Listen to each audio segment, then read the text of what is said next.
Good evening, ladies and gentlemen. Welcome to the Rock and Roll Union Streamcast. My name is CT. As always, thank you so much for joining us this evening. We have a great show lined up for you.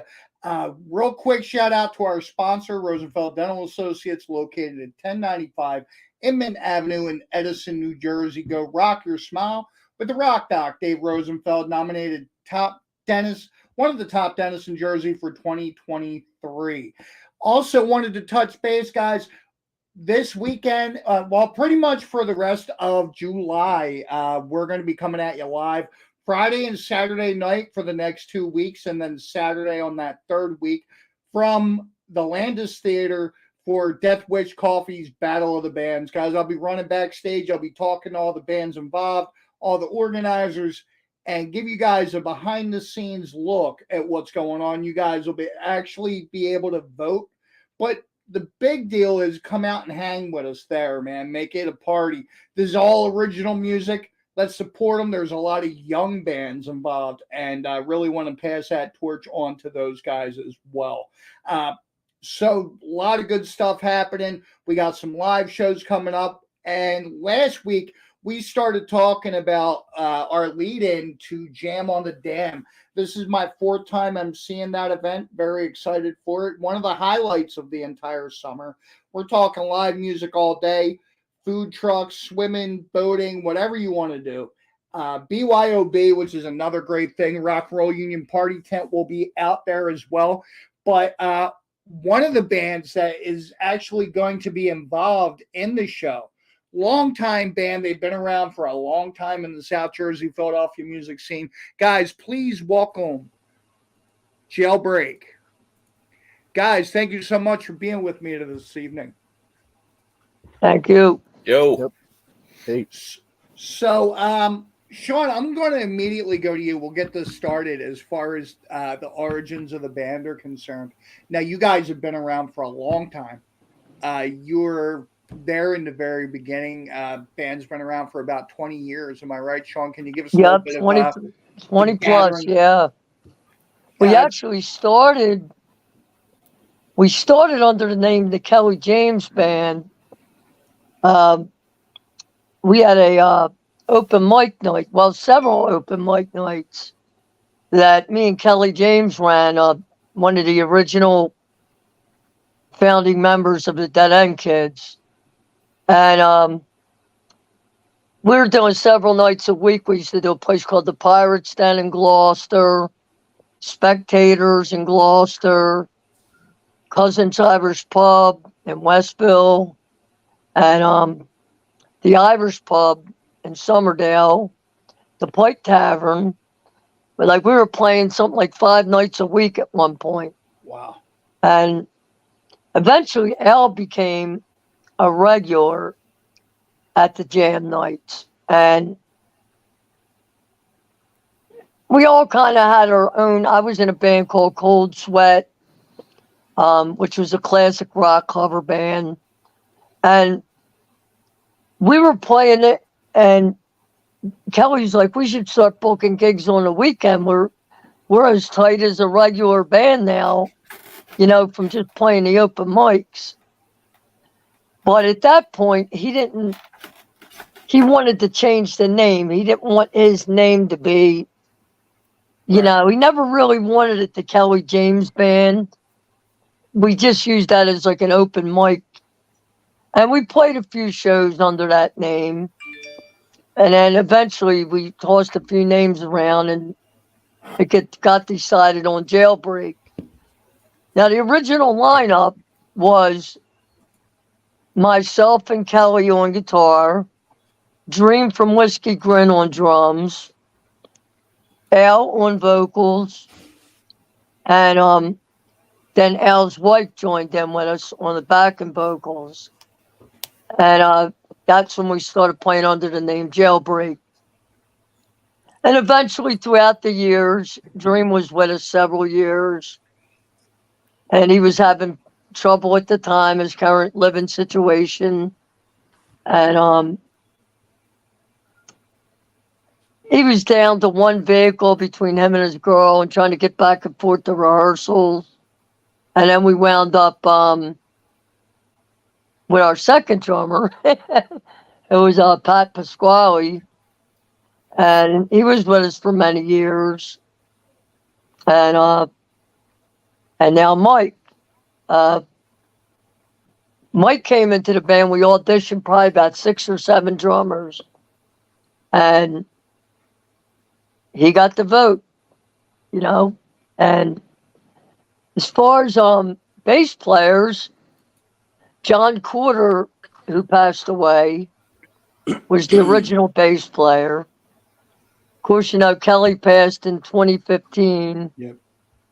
Now he had left Jailbreak a couple years before that, though he just said it was too much on him because he was older, and Gotcha. he wound up passing of cancer. And I was trying to get Tony in the band years ago when we were looking to replace, you know, for a new bass player, but Tony couldn't do it because of his job. And then we had put an ad out looking for a bass player. Tony contacted me, and he said, "Oh, I'm no longer doing the same hours that I was. I'd be interested in joining up with you guys." I begged him. So that's how Tony came into the picture. And that's pretty much it, how we got started. Man, now it's almost a legacy at this point. How, like, what would you guys say? I mean, Tony, as far as being in the band, how many years have you been there now? I think I've been in, what has it been, 4? I think 2018, maybe 5 years. And Mike, how long have you been with Jailbreak? About the same. I came in just maybe a month or two. Yeah, him and Tony were right around the same time. Yeah. Gotcha. I came in, and then KG resigned. I guess he didn't like my drumming after a couple gigs. Just kidding. Yeah, he resigned after maybe a month, and then Tommy moved over to guitar, and yeah, there was a spot there for Tony. Yeah, well, when I talked to Sean on the phone, I said, you know, because I'd done some fill-ins for Jailbreak, and the way that it would work was Tommy would move over to guitar and I would play bass. And we did a couple of shows. I did a New Year's Eve show with them, and so I had a little experience with them. And I just love the band. I mean, how could you not? And so that's the situation that we ended up with, was Tommy moving over to guitar permanently. And Tommy. Well, when Kelly James first decided he was going to retire, that he wanted to give up playing music, Tommy's the first guy that I called. I've known him for years, but he was living in Delaware with his girlfriend Kimmy at the time, and he couldn't commit to it. And that's when Bob KG had joined the band. Bob was with us for a long time, over 10 years. And now he's in the band next, of course. Gotcha. So Bob was in Jailbreak for like 10 years. And when Bob decided he was leaving, Tommy was actually filling in for bass for a while with us. And then he said, "You know what?" He said, "I'm really digging this, guys, you know. Yeah, you guys play all the time." We were playing every weekend at the time. He said, "Would you mind keeping me around?" And we knew his heart was really into the guitar. And I says, "You know, you really don't want to be a bass player." And he's like, "Yeah, but I'm having fun doing it." So eventually, when he got that choice, when Bob was announcing he was leaving the band, Tommy came to me and he said, "Yo, would you mind switching me to guitar, and then we'll look for a bass player?" I said, "Absolutely." Now, I knew that's where Tom's heart and soul was anyway. Gotcha. And that's it. That's pretty much how the current lineup all came about. Now, Al, you were with them in the very... Can you hear me, Al? Al is the sole survivor of the original lineup. Wow. Al, are you able to hear me? Maybe not. Can you hear me? He appears to be on mute.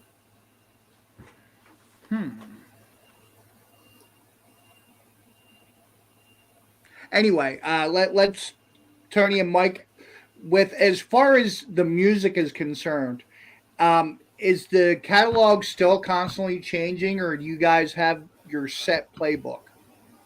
You go first, Tom. It's actually constantly changing.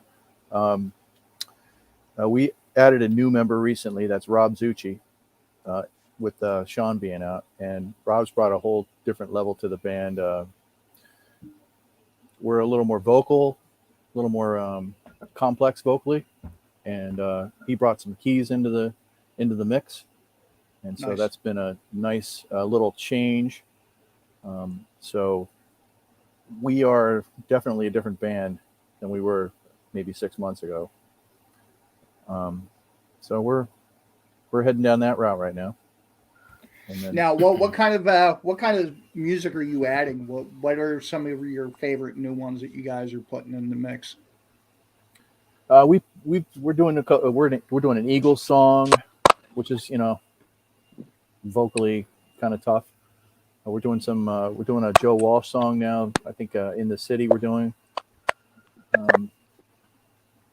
We're doing a Deep Purple Hush. Nice. So we're a lot of key stuff going on. So we're excited about it.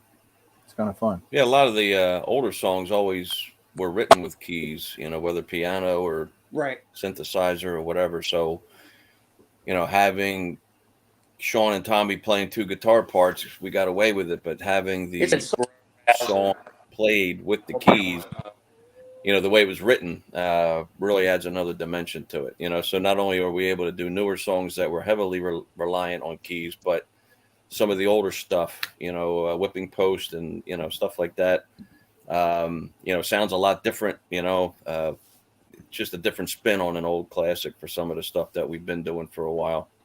Now, how often are you guys playing out? How busy is your schedule? We don't want to be busy. We get busy. I don't know. I mean, we keep adding dates, and before you know it, every damn weekend is taken. Yeah, But it's a nice problem to have. But yeah, we start with 2, maybe 3 gigs. That's our maximum. You got to have a weekend off here or 2 weekends off there, and then like Tony said, 6 months goes by and we're doing a barbecue or a benefit, or a new venue contacts us, so we're almost playing every weekend. But we obviously enjoy our downtime. We don't like to do back-to-backs. The music's great. We love going out, kicking ass, coming home, and relaxing. And letting the music speak for itself. So we're kind of settled in with what we do. We enjoy doing what we do, and but we're enjoying our downtime as well. So it's a good balance. Now, what would you guys have been around for a while? I mean, Jailbreak's been around for 20 years, but you guys have also, I'm sure, have been in the scene before you guys entered this band as well. What would your suggestions be to a young upstarting band just getting onto the scene? Like what kind of advice could you offer those young kids? I would probably refer to Sean. What do you think, Sean? I guess that all depends if you're going to be a band that's going to seek a management company. See, for all these 20 years, I booked the band myself. I never tried.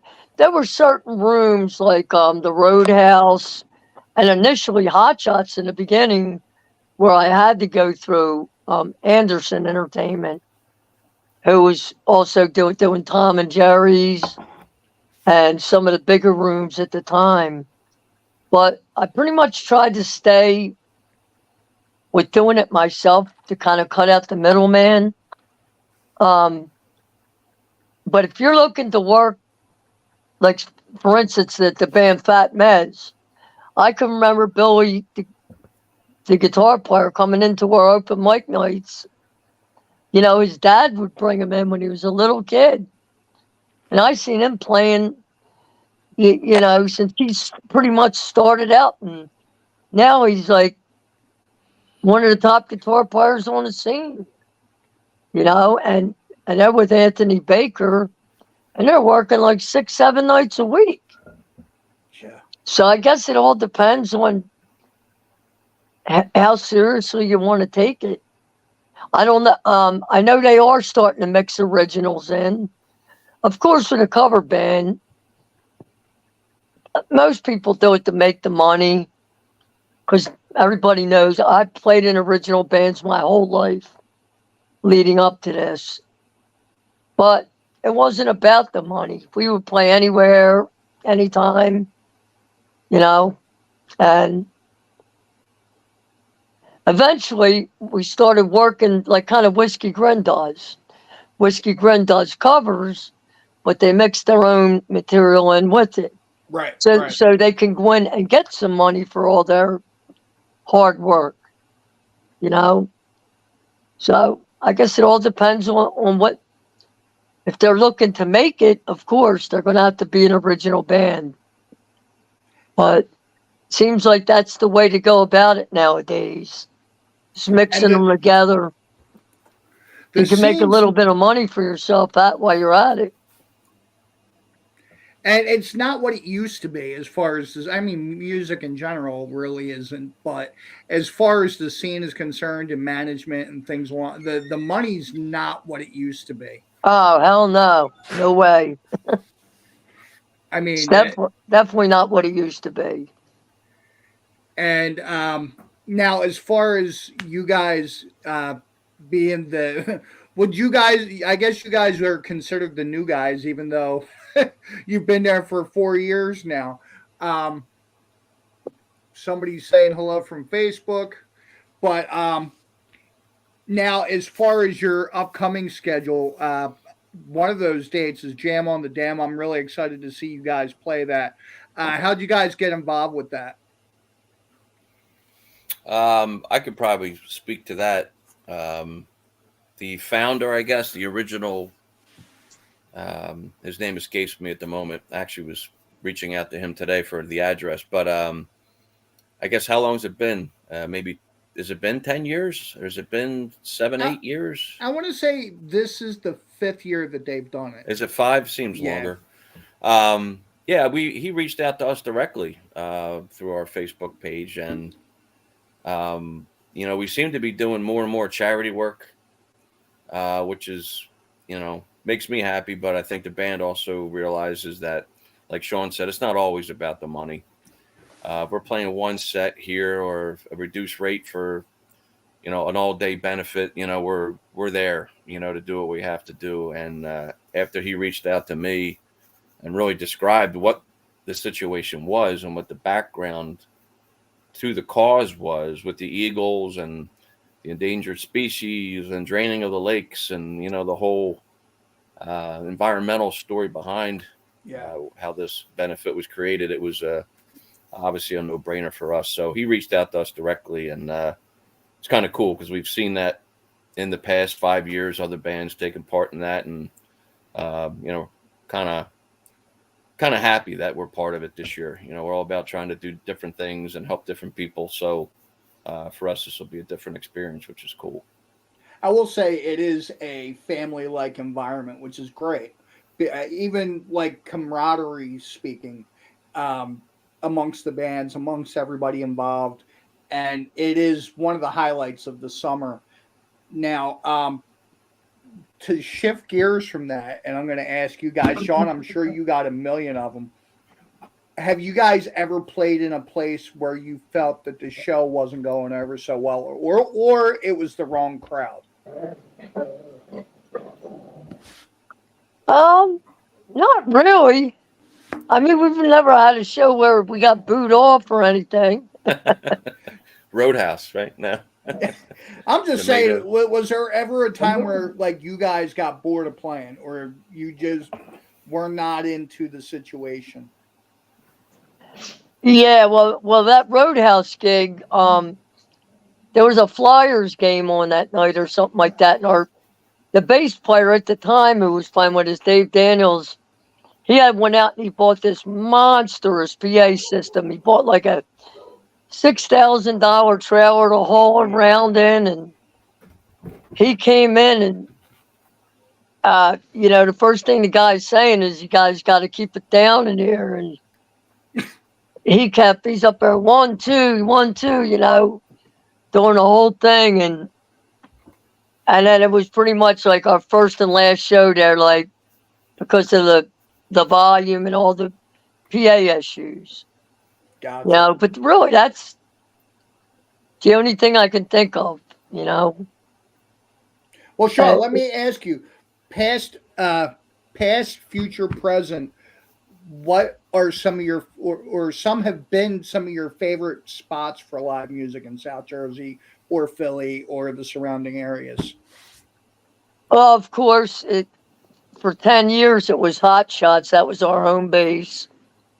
For 10 years, I'm saying home base, I mean on a monthly basis, at least once a month. And then it became Time Out, the original Time Out, then Time Out 2, and Cousin's Irish Pub. We were there for several years, me and Kelly James doing open mic there. And also, Cousins, and Spectators on Friday nights we done for a long time too. And Pirates Den. A lot of people remember that because they started bringing in national acts. So I got to play with Metal Church. I got to play with Ripper Owens. I got to play with George Lynch, Chris Cafferty, a lot of famous people. Because I was very good friends with the owner. And on them shows, we would come in, my band called Sweat, we would do a set of our originals. We were just like, all right, tonight we're doing all original shit. And we would come in and they would bring in 4 or 5 openers, That was cool. That was probably one of my favorite places ever, How about you, Tony? What's some of your favorite places to play? Time Out, I think, was my favorite place. It was intimate, small, had great sound in there. You couldn't sound bad, and I just loved the place. And it's about a 3-minute drive from my house too. So wow, that helps. So after the gig, I was home pretty quick. Nice. So I would say Time Out was my favorite. How about you, Mike? I think with this band, absolutely. Time Out, Bob and Cheryl, it was a great room, very hospitable. They made all of our fans and, everybody who came out to see us feel like family. So when you walked in with your equipment and you're loading in and you just knew it was going to be a great night, you saw all the same faces. The staff treated you like family. And it was just like, the best party in town, every month. Years past, I played down at the casinos and Ocean Drive and Shenanigans, and we used to do a lot of Limp Bizkit and the Pink Houses and the younger crowd. So that was on another level where you had the house sound, you had the in-ear monitors, you had everything ready to go, and you couldn't squeeze any more kids in those joints. When you started. So to have several hundred people just jumping up and down all at the same time. That's awesome. There's definitely something to be said about being a performer when your crowd can't really get into it any more than they already are, so my past, the beach was very fun, doing that, but with Jailbreak, Time Out, definitely. Now, looking ahead between now and August 5th, what's your schedule look like for the next couple of weeks? Looking at my calendar here, we have the next couple of weeks off. Actually, we just did probably a 3 or a 4 gig run, pretty consecutively every weekend. The 15th we're off, 22nd we're off, and then we're back at it. We've been playing at a place called Prohibitions in Hamilton, very friendly place. On the 29th we're there. Jam on the Dam, obviously, August 5th. August, we got the Rail House on the 19th. That's been a great local spot. It's really the only place that comes close to being local, like Time Out. Everything else, maybe Palace Diner, The Tap Bar down there in Berlin's fairly close, but Westville's our backyard. They've been great to us as well. And then we're back at Tapped at the end of August. So it seems to be the solid rotation. And then we head out to trios, occasionally as well. So getting those 4 or 5 bars on rotation and hitting the Jam on the Dam. And we have an American Legion gig in October. And Nice. we've played other fundraisers this summer with other biker barbecues. Gina and Joe, 2 fellow Elk MC members, went down on a bike hitting a deer about a month ago. She's going through rehab now. We're doing a benefit for her. That's probably the next big event. That's August 27th at Rax in Williamstown. Trying to figure out how they're going to get so many people into the building for that one. So we try to keep the rotation going, but we sprinkle in those benefits whenever we can. Now, as far as like websites or social media or anything along those lines, how do folks go about finding you guys and like your schedule online and things like that? I guess I could speak to that again. For me personally, I don't like to put out shows too far in advance, maybe a week or two.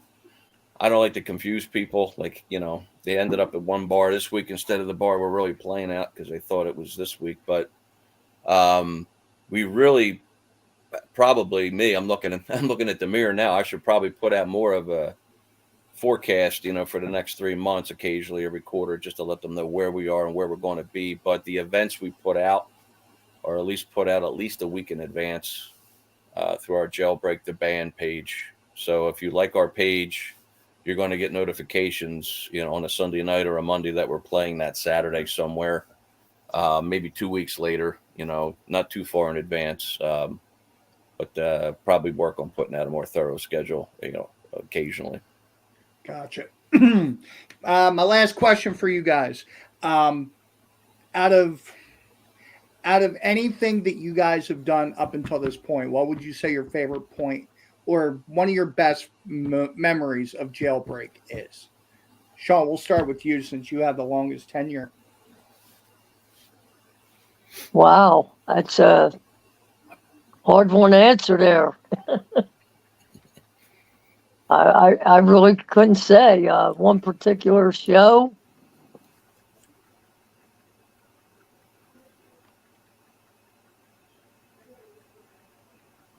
I know one of them was the Frank Lucas benefit. He was a bass player. He played with the Dead End Kids for a while. He played with Rough Diamond. When I was in a band with him, Cold Sweat, he passed suddenly dropped out of a heart attack one morning, walking to his car to go to work. So I'd done a huge benefit for his family at Spectators, and it was the largest amount of people they had ever seen. I mean, they wanted me to actually manage the club after that. They asked me to be their booking agent. I had like a lot of the local favorites, like DVS at the time, when they were big on the scene, and Liquid Puzzle, and just like any band that was somebody on the scene played it. But that's one of the memories. We've done so many benefits for so many people, so it's hard to just pick one, but that's one. Awesome. How about you, Tony? We did some shows during the summer of COVID outside of Timeout that were, I think, pretty epic. Yeah. It was getting dark, so it was during the sunset, and we had outside sound, so I could crank the sound for the band. And some of them are recorded and on YouTube, and they sound terrific, and they're great shows, and they felt great playing. So those are my favorites. How about you, Mike? Similar line. I think collaborations for me are always fun. I mean, it seems to be more common when you have a benefit. You have 2 or 3 or 5 bands all lined up, ready to go. meeting new people, hearing about a band that you never saw, or maybe you saw a band but didn't get a chance to talk to one of the players about their instrument, or whether it's drums or somebody did great on vocals. It's just another way to introduce yourself and maybe make new friends that way. I mean, benefits seem to be the most common way of doing that, but we've done some shows at Time Out and other places where it's a paid gig. It's New Year's Eve, it's Thanksgiving, it's 4th of July, it's just a big bash, and there's Whiskey Grin or a few other bands that we've partnered with, and it's just a blowout. It's just Awesome. Everybody and their mother are there because it's the biggest party going on in the county, so whether it's a paid gig or a charity gig, I mean, getting a chance to meet new people, share the stage with different people, share thoughts and ideas, and cheer each other on. I mean, that's always fun for me. Awesome. Guys, thank you so much for being with me this evening. Really looking forward to seeing you guys at Jam on the Dam, and much love to you guys for the rest of the week, man. You guys have a great one. All right, thank you. Thank you, CT. This was cool, man. Thank you. Really appreciate it. Have a good night, guys. All right. See ya. See ya. There was Jailbreak. Guys, we are in the process of trying to connect with Dizaster Horse, who is our next guest. We're waiting. They seem to be having a little bit of a technical difficulty right now. We'll see what happens there, guys. Once again, I wanted to remind you guys, Friday, Saturday, this week, next week, Saturday the following week, Jam on the Dam. I got that on my brain. But Death Wish Coffee, Battle of the Bands, guys, all original music. All in South Jersey at the beautiful Landis Theater in Vineland, New Jersey. Guys, you got to get out to this. This is going to be amazing. I'm going to be running backstage. I'm going to be introducing the bands to you guys watching. You'll be able to watch the feed. Don't worry about not being able to tune in. Everything will go live, but it'll be available on YouTube, just like everything else we do is. But really, really excited for that. I'll be talking to all the bands and the organizers and everybody involved. It's going to be a great time. Cash prize for the winners. And it's just a lot of different original bands. And it's going to be a good time, guys. Nobody does light and production like the Landis Theater. They are head and shoulders above the rest as far as music is concerned. Then looking ahead on our schedule, so we have that. We also have coming up on July 28th, Mason Metal Fest, man. Really looking forward to that. That'll be on July 28th at the Rusty now in Ardmore, PA. We go back. It's been a little while since we've been back, but July 28th at the Rusty now in Ardmore, PA. We're playing Mason Metal Fest. It's going to be a straight metal show. Proceeds go to Music Works. It's going to be an awesome night for a great charity. That'll be a benefit show that night. Then the 29th, finale of Battle of the Bands, guys. So as the bands progress through the shows, they're going to be, people will be able to vote. You'll be able to vote at home if you're not able to make it, but if you're there, your vote means more. It counts more towards the counts. Then on the finale, they do full light and production and effects and everything else that you could see in a big rock show for the last 4 bands that are involved there. That is July 29th. Then August 5th, Jam on the Dam. That's what we've been talking about. That's what we're heading out to, man. Really excited. It's going to be a great day. And then August 12th, we will be doing 90s night at Sweeney's in Philadelphia. We have tributes to Green Day, Foo Fighters, and Alice in Chains. Going to be a great evening. 90s night. It'll be our first night at Sweeney's. And then after that, we're going to take a little breather. Because every week for the next 5 weeks, we're going to be having live events. Guys, make sure you come out. Make sure you support. T-shirts will be available. Rock and Roll Union T-shirts will be available at each point of location. Really, really ending the summer on a big note, guys, and really, really looking forward to it all. Still waiting, like I said, guys, on Disaster Horse, and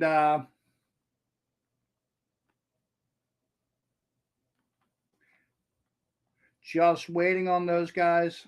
And next week, on next week's show, we're going to have a special night next week. We will go live on Tuesday. We are going to have Kobe Reese and Hex Engine with us. And I believe we do have Disaster Horse on the line with us now. Hey, guys, how are you? Can you hear me? Hey, sorry about that. It took us a little bit to get this going. Oh, no worries. No worries, man. Thank you so much for taking time out of your schedule to hang with us tonight. Thank you for my pleasure, guys. So you guys run a little bit up North Jersey.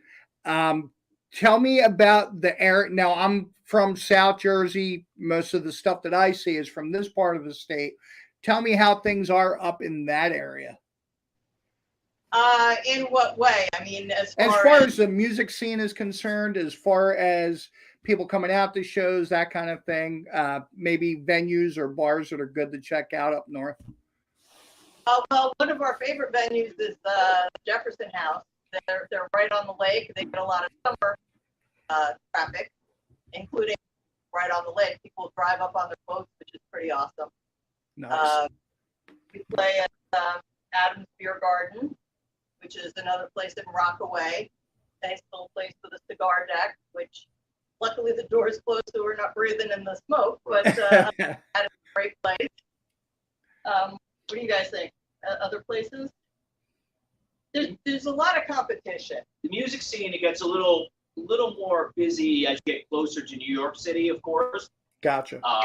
The New York City scene definitely plays into it.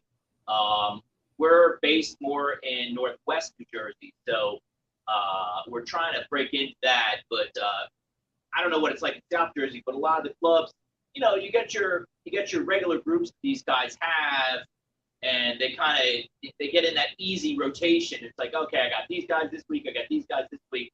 So to try to break into that sometimes gets a little tricky. Yeah. Now, how long have you guys been together? Can you tell me a little bit about the formation of the band? Well, Dizaster Horse has been together about 6 or 7 years now. But of course, we've had some personnel changes. This lineup we've had for almost a year now, and we're very happy with it. But we've been playing on and off for about, like I said, 6 or 7 years now. Yep. This is the Dizaster Horse, actually. Tom is the Dizaster Horse, so the rest of us don't matter. Now, as far as music is concerned, how would you guys classify what you play, what you do? How do you guys pick your catalog? Well, we're definitely rock, but it can be any genre of rock pretty much. And we play everything from 70s on up to today. I mean, we play some Rush, we play Foo Fighters, Paramore, Blondie, Pat Benatar. No doubt. No doubt. Dan. A lot of 90s stuff, I would say. Grand Funk Railroad, Bon Jovi. We have quite a few Bon Jovis in our catalog. Now, do you guys ever find yourself needing to adapt what songs you play to what venue you're playing in?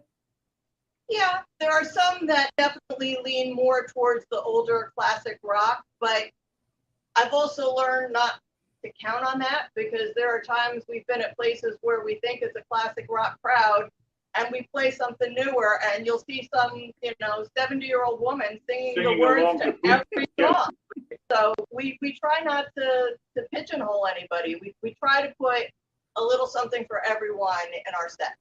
If someone asks something, we'll try and work it in if we don't have it in already. But we try not to pigeonhole, because you never know what people want to hear.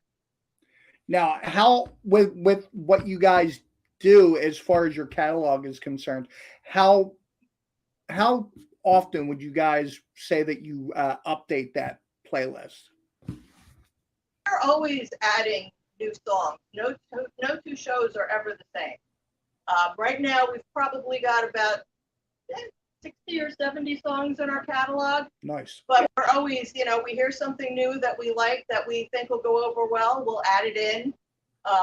Like I mentioned before, we play Rush. That's that goes over well every place we play it. So we've been working on adding another Rush tune in. We're constantly changing it. We like to keep it different and fresh. Now, with constantly updating, how often do you guys rehearse? Weekly. Well, barring vacations and things like that, but generally Gotcha. we. Now, are you guys handling the bookings yourselves, or do you guys use a management company? We handle booking ourselves. It's probably the most frustrating part of being in a band. Do that ourselves. We wouldn't mind some help, mind you, if anyone's out there listening, but we've been doing it ourselves. Gotcha. Now, as far as the band is concerned, what would you guys say are some of your favorite places to play? Well, like we said, the Jefferson House, we really like that.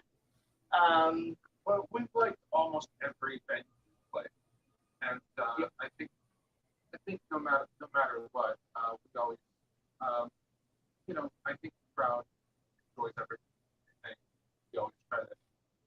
We always try to gauge how the crowd goes. It's always, it's always kind of like a good give or take thing. And it's always nice when, you'll have people come up to you and say, I just popped in here for dinner, but I love you guys. And, they'll stay for all 3 sets or all 4 sets. So we love that. That's awesome. Now, as far as your upcoming schedule, what does that look like? Well, we're at Tipton's Tavern in Phillipsburg this Friday. We've got a private party in Maniloking on Saturday. August 4th, we're back to the Tipton House. That's Lake Opakon. That's Lake Opakon. And that's the most recent stuff. After that, we've got some room in the schedule. I know we're back at the Jefferson House again in September and Adams Beer Garden in November. We have a private event we do in October down at Atlantic City. Nice. Probably closer to you. Yeah, well, Atlantic City is for me, it's probably about an hour and a half. Jersey's so weird. Jersey, the way the way we're set up is just a weird state. But I wanted to ask you guys, and who came up with the name Dizaster Horse? Why the name? Where did it come from? You get to tell the story. It actually started with my daughter. If you have any kids, you'll know that you give, the kids get on your back and you give them horsey rides. Well, after the 4th one, my back was kind of sore, and my daughter was on my back while I was giving her a horsey ride, and she was like, "God, Dad, you're like a disaster horse." That was it. And he should preface this with the fact that his daughter is rather tall. Even when she was 9, I think she was almost as tall as I am. So, Yeah, to be fair, horsey she rides was, were probably a little more of a struggle than normal. yeah, she's a big kid. Yeah. Now, how old is your daughter now? 21. 21. How does she take to this story and to being the namesake for this band? Oh, she's okay with it. She's That's okay. awesome. She thinks it's fun. Now, do you guys have any social media pages, websites, anything that people can check out? Yeah, we have a website, which is dizasterhorse.com, Dizasterhorse. We have a Facebook page with the same name. We do have Instagram and TikTok as well. And there's a few YouTube videos out there you can search for too. Awesome. Well, guys, thank you so much for being on here with me this evening. Much luck to the future. And my last question for you guys is there any one specific thing that you guys could say that you'd like to accomplish this year as a band before the end of the year? I think we are frozen.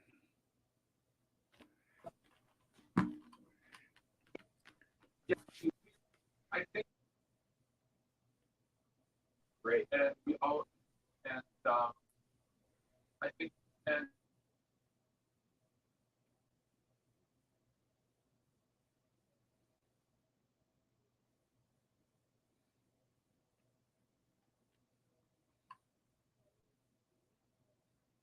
That is Pretty good. That is true. He's right. We surprise a lot We of surprise people.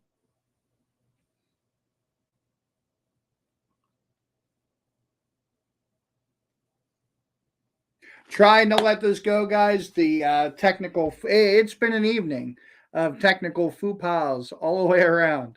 But